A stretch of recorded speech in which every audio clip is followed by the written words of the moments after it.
Le 22 juin, des coups de feu ont éclaté près du boulevard des Caries. Quand tout fut terminé, 3 personnes étaient mortes. Un homme de 68 ans, Michel Mizrahi, un mari, un voisin, qui appelait Montréal sa maison depuis plus de 30 ans. Le constable Mohamed Lamine Ben Redouane, 34 ans, un policier qui a couru vers le danger. Et le tireur lui-même. Un deuxième policier lutte encore pour sa vie. Soyons clairs avant toute chose, l'homme qui a fait cela n'était pas un héros. Il a laissé derrière lui un manifeste gorgé de haine, l'idéologie amère du mouvement dit incel, une vision du monde qui blâme les femmes pour le propre désespoir d'un homme. Il a assassiné un retraité innocent et un jeune policier. Rien là-dedans n'est de la justice. Une violence pareille, c'est le mal. Point final. Ça ne règle absolument rien. Ça ne fait que creuser de nouvelles tombes et briser de nouveaux cœurs.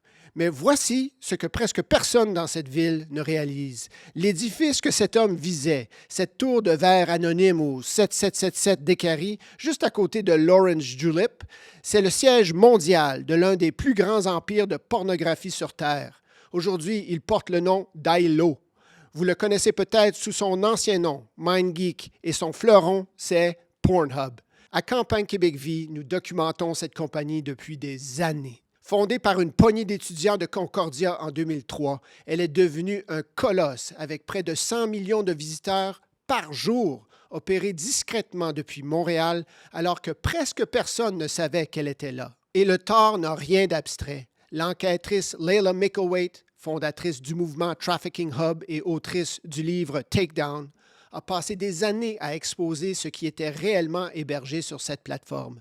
Des vidéos d'abus sexuels d'enfants, de viols, de victimes de la traite, téléversées par des utilisateurs anonymes et transformées en profit. Sa pétition a recueilli près de 2 millions de signatures. En 2020, après une enquête du New York Times intitulée The Children of Pornhub, Visa, Mastercard et Discover ont tous coupé les ponts avec le site. Presque du jour au lendemain, l'entreprise a purgé la vaste majorité de son contenu, des millions de vidéos, parce qu'elle ne pouvait pas prouver que les personnes filmées avaient consenti, ni même qu'elles étaient majeures. Voilà la vraie histoire.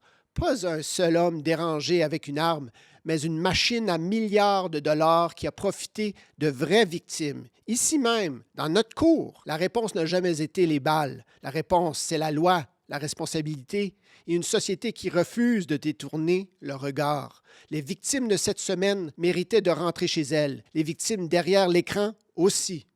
Ici Georges Bouchemi pour Campagne Québec Vie.